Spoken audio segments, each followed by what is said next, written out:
البدع والأهواء، أهل البدع العقائدية وأهل البدع السياسية.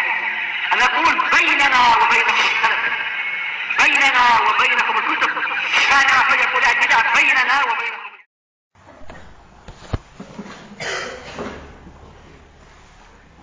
Bismillahirrahmanirrahim. Alhamdulillah hamdan katsiran thayyiban mubarakan fihi kama yuhibbu rabbuna wa yarda.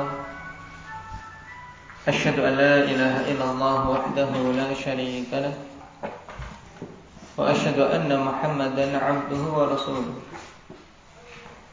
sallallahu alaihi wa ala alihi wa ashabihi wa man tabi'ahum bi ihsanin ila yaumiddin.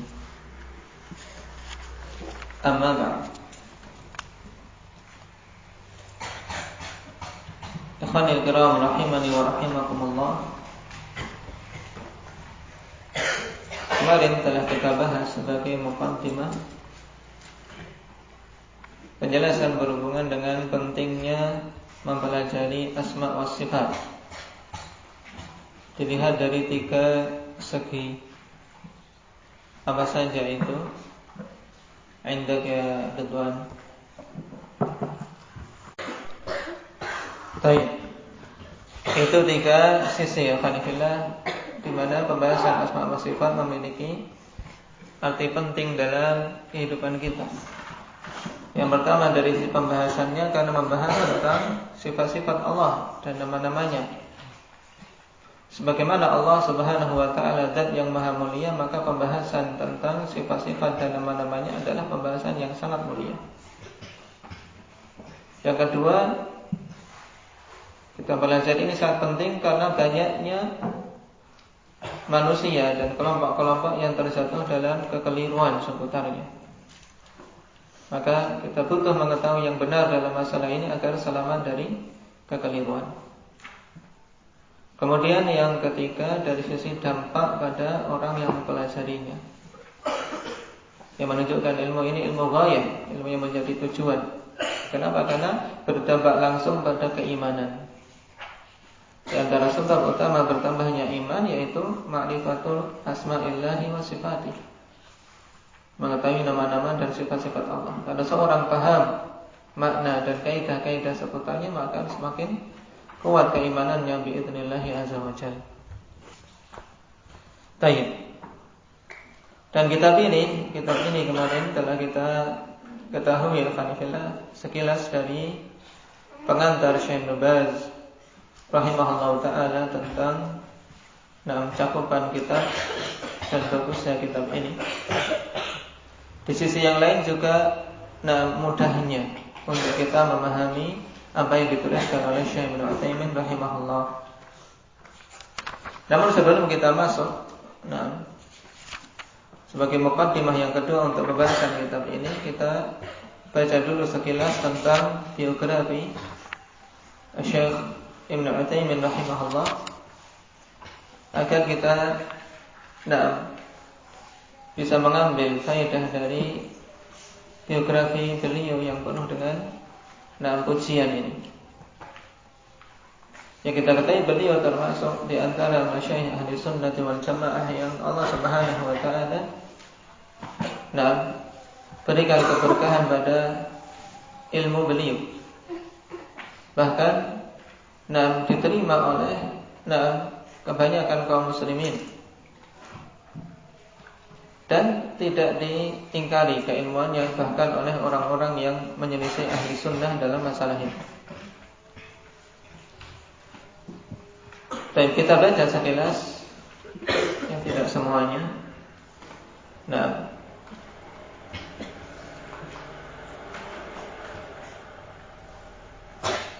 Nama beliau yaitu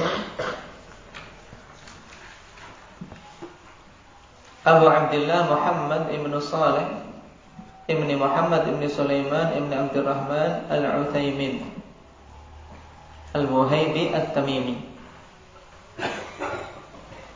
Jadi nama beliau Muhammad ibn Saleh. Baik. Dan Al-Utsaimin adalah apa? Nisbah kepada Jad Akbar. Makanya terkadang Muhammad atau dikenal dengan Ibnu Utsaimin, nisbah kepada apa? Kakek yang jauh.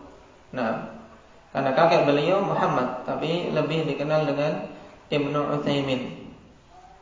Nah, nisbah kepada kakeknya yang jauh. Lahir pada bulan Ramadan tahun 1348 di Unayzah, salah satu kota di daerah Qasim di Mamlakah Saudi. Nah,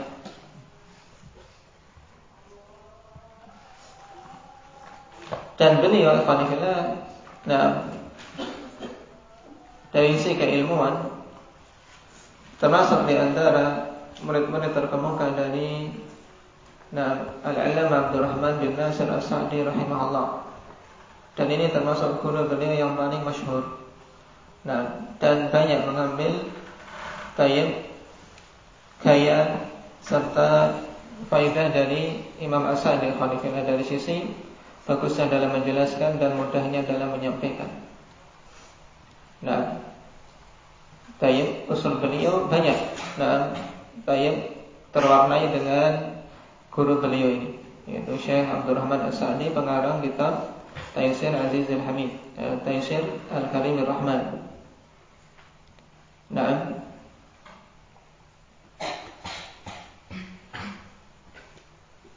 dan mempelajari Al-Quran, perhatikan, ta'allam Al-Quran Al-Karim ala jaddihi min jihati ummi Abdurrahman ibn Sulaiman Ad-Damir. ثم تعلم الكتابة وشيئا من الأدب والحساب. Nah, ini di antara hal-hal yang memang awal-awal dibutuhkan oleh seorang talib ikhwanifillah semenjak kecil, yaitu mempelajari Al-Quranul Karim, dan qiraah dan hifdz. Kemudian mempelajari kitabah, mempelajari penulisan, dan mempelajari adab serta hitungan. Nah, maka hendaknya bagi para orang tua memperhatikan sisi ini, Al-Quran, kemudian tulisan. Karena seorang kalau tulisannya bagus, rapi, dia akan senang mencatat. Nah, senang mencatat. Kan seorang bisa menilai sendiri. Nah, ini tulisanku eker-ekeran, malas untuk membaca lagi. Nah, tapi kalau sudah dibiasakan sejak kecil bagus, rapi, maka dia akan senang untuk apa? Untuk menulis, mempelajari, dan murajaah. Wa hafidhal Qur'ana an dhahri qalbin fi sinnin mubakkirah. Wa kadza mukhtasaratil mutuni fil hadits wal fiqh. Ya, menghafal Al-Quran di luar kepala, dalam artian mutqin, pada umur-umur yang mubakkirah, yaitu umur-umur permulaan beliau ketika masih kecil. Dan juga menghafal matan-matan yang ringkas dalam ilmu hadis dan fikih. Sekilas tentang awal dari keilmuan beliau. Kemudian berguru kepada Syekh Nasir As-Sa'di, Ibnu Nasir As-Sa'di, dan termasuk di antara murid kibar beliau. Dan dikenal dengan an-najabah wa dzaka wa sur'atut tahsin. Dikenal dengan apa? Dengan kecerdasan, dan cepatnya dalam apa? Dalam menghasilkan ilmu. Dan ini yang hendaknya juga kita contoh, Adapun sisi kecerdasan itu hibah dari Allah Subhanahu wa taala. Tapi dengan semangat dan dengan keulatan biidznillah azza wa jalla seorang akan mampu menghasilkan ilmu.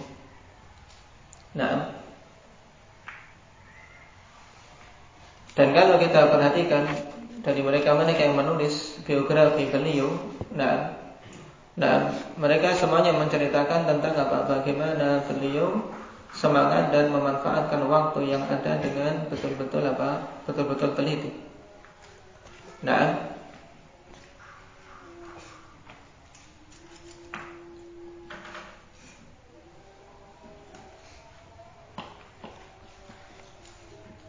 sampai dikatakan di halaman 9 di paragraf paling bawah, amda waqtuhu fit ta'limi wat tarbiyati wal ifta'i wal bahthi wat tahqiq. Na'am. Walahu istihadatun wa ikhtiyaratun muwaffaqah. Lam yatruk li nafsihi waqtan liraha hatta idza sara ala qadamayhi min manzilihi ila al-masjid wa 'ada ila manzilihi. Fa inna an-nas yantadirunahu wa yasiruna ma'ah. Yas'alunahu fayujibuhum wa yusajjiluna ijabatihi wa fatawa. Nah, waktu beliau berlalu dalam pengajaran dan dalam mendidik serta fatwa dan membahas serta mentahqiq. Beliau memiliki ijtihad dan pilihan-pilihan yang muwaffaqah, yang mendapatkan taufik. Tidak meninggalkan untuk dirinya waktu istirahat, dalam artian waktu untuk santai-santai. Sampai ketika beliau berjalan dengan kedua kakinya dari rumah menuju ke masjid dan kembali lagi ke rumah, manusia sudah menunggu dan ikut berjalan bersama beliau, bertanya dalam perjalanannya ketika berangkat maupun ketika pulang. Fayujibuhum wa yusajjiluna ijabatihi wa fatawa. Kemudian beliau menjawab pertanyaan mereka dan mereka pun mencatat yang merekam jawaban-jawaban beliau dan fatwa-fatwa beliau. Dan dari sisi ta'lim, beliau memiliki keunggulan tersendiri dari yang lainnya, ikhwanifillah. Karena mudahnya dalam memahamkan dan bagusnya dalam menjelaskan. Sebagaimana kita perhatikan sendiri kitab-kitab beliau, ikhwanifillah. Dan banyak kitab-kitab beliau yang ditulis hasil dari hasil dari pelajaran. Dan tidaklah seperti ini kecuali seorang alim yang memang betul-betul kokoh ilmunya, ikhwanifillah, sehingga ucapan kemudian ditulis menjadi kitab. Ucapan ditulis menjadi kitab. Lihat Al-Qaulul Mufid, syarah kitab Tauhid. Lihat syarah beliau terhadap Wasithiyah.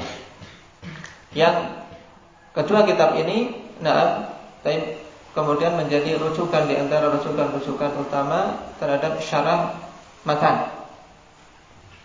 Yakin alhamdulillah mereka yang ingin mengajarkan kitab tauhid atau ingin membahas kitab tauhid secara tuntas, butuh untuk melihat Qaulul Mufid.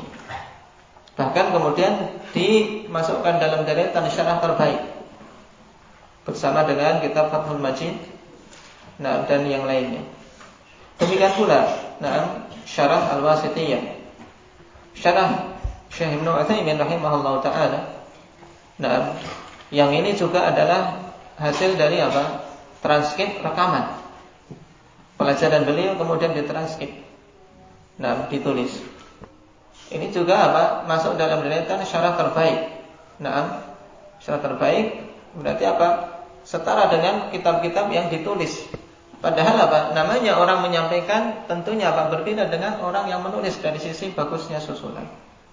Tapi demikianlah. Ini menunjukkan keutamaan beliau, bagaimana dalam pelajaran kok bisa sampai seperti orang mengarang. Makanya syarah-syarah beliau ikhwanifillah bagus untuk dijadikan sebagai rujukan dan juga latihan bagi mereka-mereka yang baru-baru awal mempelajari bahasa Arab, ikhwanifillah. Untuk mempraktekkan kaidah-kaidah nahwu, mempraktekkan bagaimana dia membaca dengan benar, Anda sarankan untuk banyak membaca kitab-kitab Syekh Ibnu Utsaimin. Kenapa? Karena diberi keunggulan mudahnya dari susunan, juga pemilihan kata-kata yang mudah. Baik. Sebelum membaca syarah-syarah yang lain. Kemudian di antara sisi yang Syekh memberikan perhatian ikhwanifillah yaitu dari sisi nasihat. Sebagaimana dikutip pada halaman yang ke-10, paragraf yang ketiga dari bawah. Dikatakan di sini, wa yahtammu bil janibil wa'dhi alladhi khassahu bi nasibin wafirin min durusihi lil inayah bih. Dan beliau memberikan perhatian dari sisi apa? Al-wa'di, yaitu dari sisi apa? Pemberian nasihat. Yang beliau khususkan dan diberikan apa? Bagian yang sempurna dalam pelajaran-pelajaran beliau untuk apa? Diperhatikan. Kenapa al-Fanifillah? Karena memang al-wa'd, yaitu nasihat, wajangan, ini dibutuhkan sekali untuk apa? Untuk meluruskan niatan, untuk juga apa? Memperbaiki gaya hidup kita. Karena seorang mungkin mempelajari dan memiliki ilmu yang luas, tapi kalau dari sisi ini dia tidak memperhatikan gaya hidupnya, memiliki pengetahuan banyak tapi ibadahnya lemah, memiliki pengetahuan yang luas tapi dari sisi hubungan dia dengan Allah Subhanahu wa taala tidak dia perhatikan, maka ini akan ada apa? Cacat. Dan kebanyakan mereka yang menyimpang dari orang-orang yang diberi kecerdasan karena apa? Menyepelekan sisi ini. Wa kana daiman yukarriru 'ala al-asma'i al-ayat al-karimata wa'lamu annakum mulaqu. Dan adalah dulu beliau senantiasa mengulang-ulang memperdengarkan ayat yang mulia ini, yaitu firman Allah Subhanahu wa taala, wa'lamu annakum mulaqu. Ketahuilah bahwasanya kalian itu akan bertemu dengannya, yaitu akan bertemu dengan Allah. Wa yaqul, dan beliau mengatakan, wallahi law kanat qulubuna hayyah lakana li hadhihi al-kalimati waq'un fi nufusina. Ini faedah yang butuh kita ingat-ingat akhwanillah. Ayat ini memang kalau kita perhatikan dan hati kita hidup, ya keadaannya seperti apa yang dikatakan oleh beliau rahimahullah. Wa'lamu annakum mulaqu, ketahuilah bahwasanya kalian itu akan berjumpa dengan Allah. Kalau kita akan berjumpa dengan Allah, maka persiapkan. Kita mesti akan berjumpa dengan Allah. Maka pilih perjumpaan yang penuh dengan apa? Dengan nikmat, di mana Allah memuliakan hamba-hambanya yang ketika di dunia mengisi dengan amalan-amalan ketaatan, ataukah perjumpaan yang penuh dengan ketakutan dan azab. Makanya beliau katakan, demi Allah, seandainya hati-hati kita itu hidup, maka sungguh kalimat ini akan apa? Akan sangat mengena di hati-hati kita. Akan sangat mengena pada jiwa kita, yaitu bahwasanya kita akan bertemu dengan Allah. Kalau hati kita hidup ikhwanifillah, ya berarti butuh kita persiapkan pertemuan tersebut. Seseorang ikhwanifillah, kalau dijanjikan dia akan bertemu dengan pejabat misalnya, atau bertemu dengan orang yang mulia, maka dia akan mempersiapkan diri. Dipanggil presiden misalnya, akan ada jadwal bertemu dengan presiden. Ada sebagian yang nggak tidur. Ini mau dipanggil Pak Jokowi, semalam nggak tidur. Ini dengan sesama manusia. Dan Allah Subhanahu wa taala di sini tegaskan, wa'lamu annakum mulaqu. Ketahuilah bahwasanya kalian itu sungguh-sungguh akan bertemu dengannya. Tidak ada keraguan. Maka kalimat ini juga kalimat yang bagus kita ingat. Wallah, law kanat qulubuna hayyah lakana li hadhihi al-kalimati waq'un fi nufusina. Ini salah satu mau'izah yang dikatakan di sini senantiasa beliau ulang-ulang.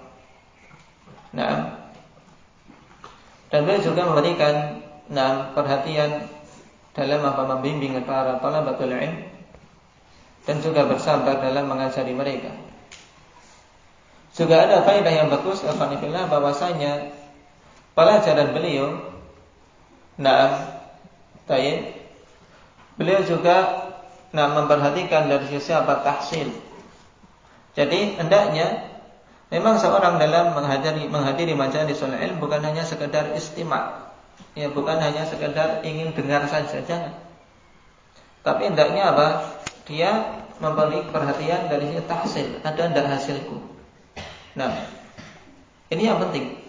Karena kalau kita hanya sekedar memperhatikan dalam menghadiri majalisul ilm cuma yang penting mendengarkan, tapi tanpa mengoreksi diri hasil yang didapatkan alhamdulillah, bertahun-tahun ya segitu-segitu aja. Bertahun-tahun dalam menuntut ilmu, kesana kemari, mungkin sudah ribuan majelis ilmu yang dia hadiri. Dari mengenal dakwah salafiyah misalnya. Tapi sudah banyak majelis-majelis ilmu dari dai yang satu ke dai yang lain, bahkan mulai dari fitnah yang satu ke fitnah yang lain. Tapi butuh melihat sisi tahsin. Hasil yang aku dapat ada tidak. Baik.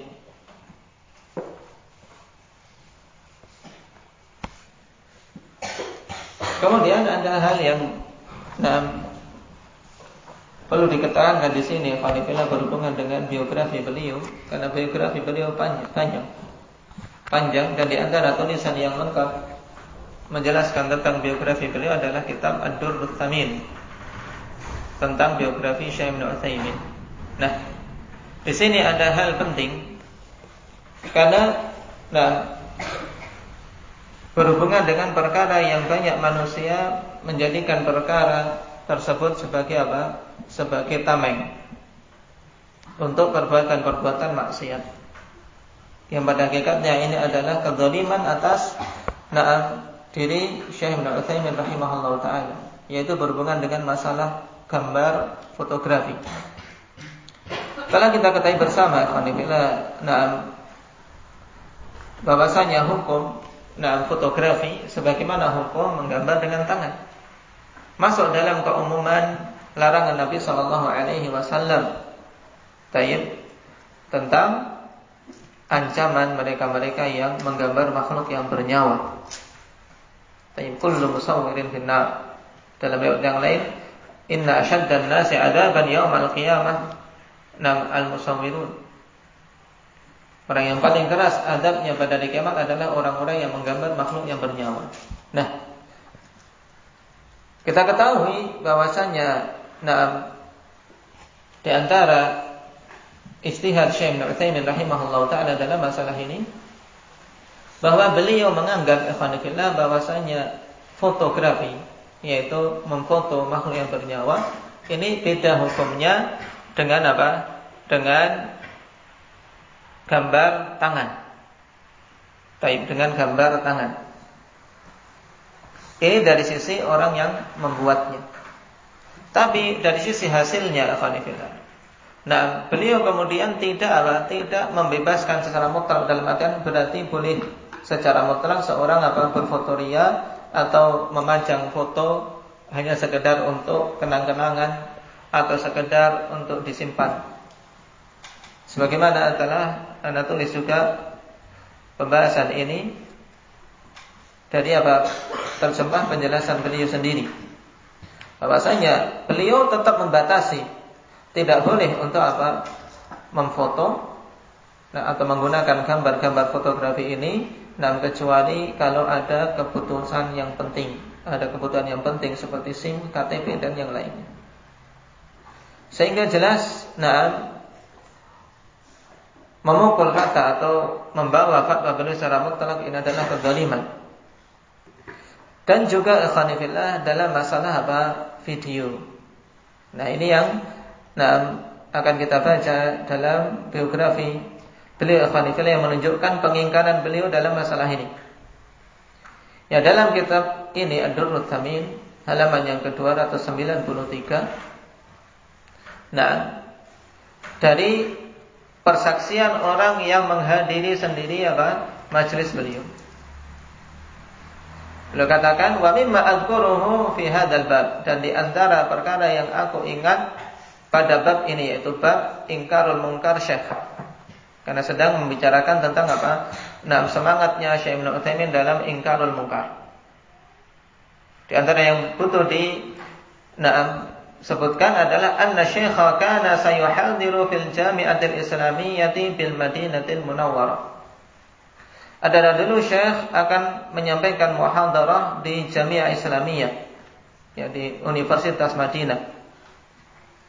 Wa kana yujadu bil qa'atil kubra adadun min kameratit taswiri wal video. Dan adalah didapati di aula yang besar itu sejumlah kamera-kamera video. Ya, kamera-kamera video untuk mungkin dipancarkan, untuk direkam.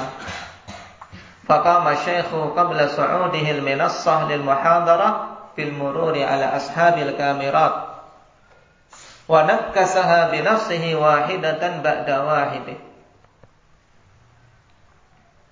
Maka Syekh pun berdiri sebelum naik ke mimbar untuk muhadarah. Dengan melewati orang-orang yang membawa kamera itu. Wa nakkasaha bi nafsihi, kemudian beliau tundukkan kamera-kamera itu untuk tidak mengarah kepada beliau. Wahidatan ba'da wahidah, satu persatu beliau telungkupkan atau apa? Maksudnya ditutup supaya tidak merekam dan tidak menyoting beliau. Tsumma sa'ida 'ala al-minassah, kemudian baru beliau naik ke mimbar. Ke panggung. Ya, panggung yang dibuat tinggi untuk menyampaikan muhadarah sehingga dilihat oleh para hadirin. Tayyib. Wa qabla bad'il muhadarah, dan sebelum beliau mengawali muhadarah, qala innani la asmahu li ahadin bitaswiri wa man sawwarani fa ana khasmuhu yaumal qiyamah. Tsumma bada'a fil muhadarah. Sebelum mengawali beliau kemudian mengucapkan kalimat ini. Sesungguhnya aku tidaklah mengizinkan seorang pun untuk memfotoku atau menshottingku. Karena taswir berarti masuk di sini foto, ataupun video, karena kameranya macam-macam ini. Kamera atau taswir bil video. Maka siapa saja yang memfoto atau menshottingku, aku adalah musuh dia pada hari kiamat kelak. Ini kalau kita perhatikan merupakan bara'ah beliau, melepas dirinya beliau afanifillah dari semua video-video yang direkam, yang disebar, yang di situ ada Syekh Ibnu Utsaimin rahimahullah. Jadi itu bukan dalil bahwasanya beliau membolehkan dakwah dengan video. Bahkan beliau mengingkari. Pengingkaran bukan pada majelis yang kecil ya khalifillah, saat itu majelis yang besar. Karena di aula Jami'ah Islamiyah. Tayyib. Bahwasanya beliau berlepas diri, innani la asmahu li ahadin bitaswiri wa man sawwarani fa ana khasmuhu yaumal qiyamah. Sesungguhnya aku tidak mengizinkan seorang pun untuk memfoto atau menshottingku, maka siapa saja yang memfoto atau menshottingku, aku adalah musuhnya pada hari kiamat. Subhanallah. Lalu di mana mereka-mereka yang kemudian menyatakan bahwasanya ulama kibar, mereka mayoritasnya berfatwa tentang bolehnya dakwah dengan video. Bahkan kalau kita perhatikan, ini Syekh Ibnu Utsaimin sendiri mengingkari tentang dirinya. Tentunya kalau beliau mengingkari untuk dirinya, bagaimana membolehkan untuk orang lain? Demikian pula Syekh bin Baz. Kalau Syekh bin Baz lebih jelas lagi tentang pengingkaran beliau tentang ta'lim dengan video dan yang lainnya. Ini kalau kita ingin mengambil contoh dan fatwa dari mereka-mereka yang merupakan kibarul ulama. Maka falyasma' hadza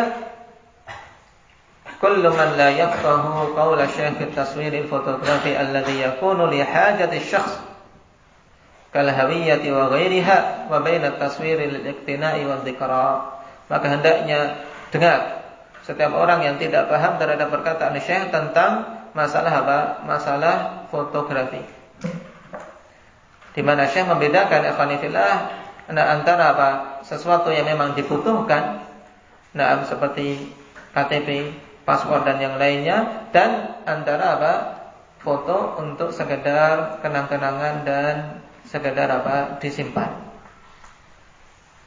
Dan ini semua adalah apa? Kedzaliman atas beliau rahimahullah taala. Dan biasa ikhwanillah, nah orang-orang yang memang sukanya tatabbu' rukhas, mencari-cari keringanan dari fatwa para ulama, kapan dapat sesuatu yang bisa digunakan untuk melegalkan apa-apa yang sudah sejak awal memang mereka inginkan sesuai dengan hawa nafsu, maka mereka pun akan gunakan sebagai pijakan walaupun tidak sesuai dengan keinginan orang yang menyampaikan fatwa. Termasuk dalam masalah ini, dalam masalah fotografi. Baik. Ini tanbih penting, dan juga faedah dari biografi beliau, bahwasanya beliau ikhwanillah berlepas diri dari semua orang-orang yang menshottingnya atau memfotonya. Baik.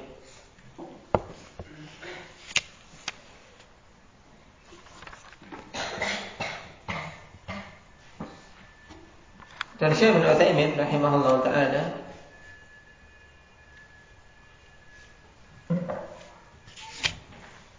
selain dikenal dengan sisi keilmuannya, alhamdulillah, juga dengan kezuhudannya. Nah, dari sisi zuhud disebutkan banyak, alhamdulillah, sisi-sisi yang menunjukkan zuhudnya beliau. Termasuk ketika mendapatkan hadiah mobil yang bagus, beliau lebih memilih mobil tuanya. Nah, karena itu masih cukup untuk bisa mengantar beliau ke tempat-tempat yang beliau inginkan. Nah,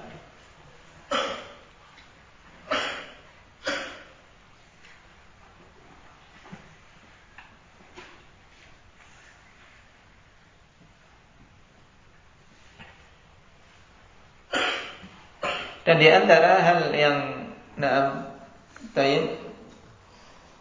hal yang lucu yang disebutkan dalam biografi beliau alhamdulillah, yaitu ketika beliau naik taksi.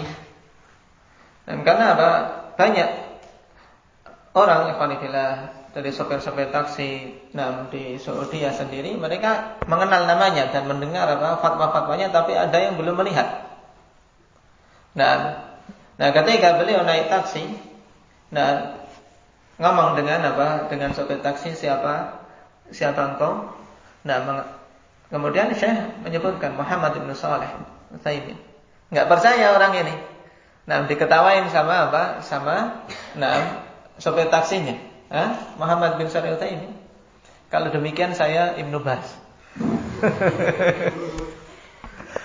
Dikiranya orang yang sedang naik taksi itu adalah cuma sekedar ngelucu saja. Dalam artian tidak betulan ketika ditanya siapa engkau, Muhammad bin Shalih Utsaimin.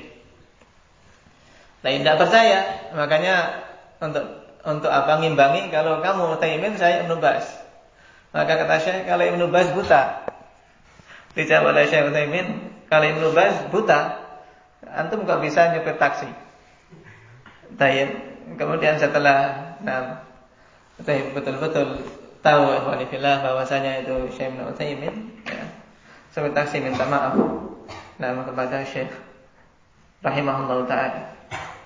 Ini menunjukkan bahwasanya dari sisi penampilan memang beliau penampilan sebagaimana keadaan orang-orang biasa. Baik. Barakallahu fiikum. Adapun tentang wafat beliau yang merupakan musibah besar bagi Islam dan kaum muslimin, terkhusus bagi ahli sunnah wal jamaah. Beliau wafat pada bulan Syawal tahun 1421.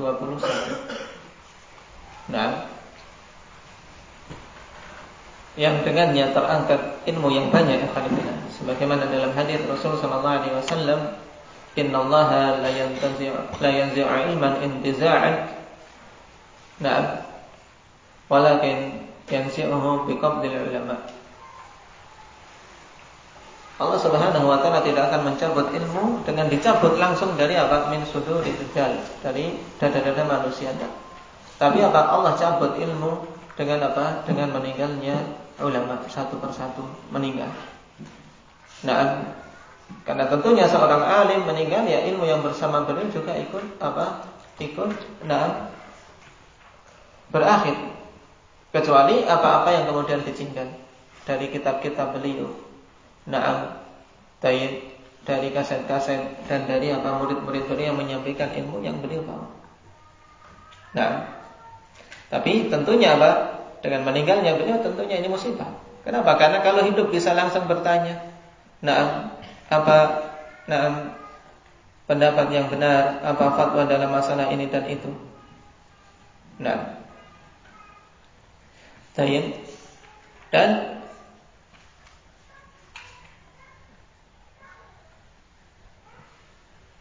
meninggalnya beliau alhamdulillah, yang selain menjadi musibah besar bagi kaum muslimin,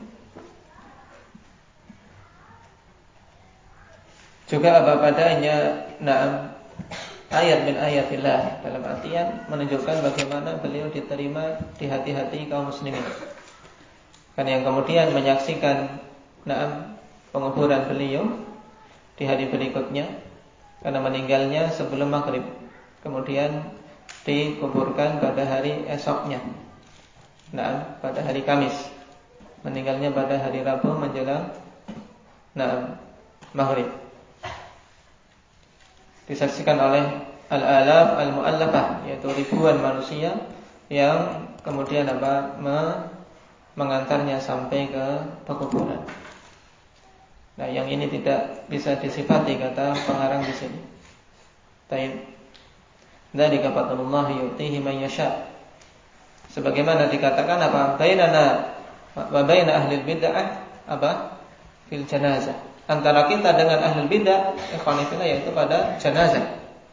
Dalam artian Allah Subhanahu wa taala akan jadikan qabul, akan jadikan penerimaan di hati-hati manusia ketika meninggal.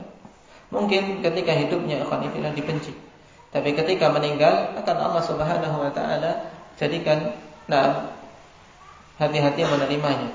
Kemudian orang-orang berbondong-bondong untuk menyolatinya, walaupun dulu mungkin benci, walaupun dulu tidak terima dengan fatwanya dan seterusnya.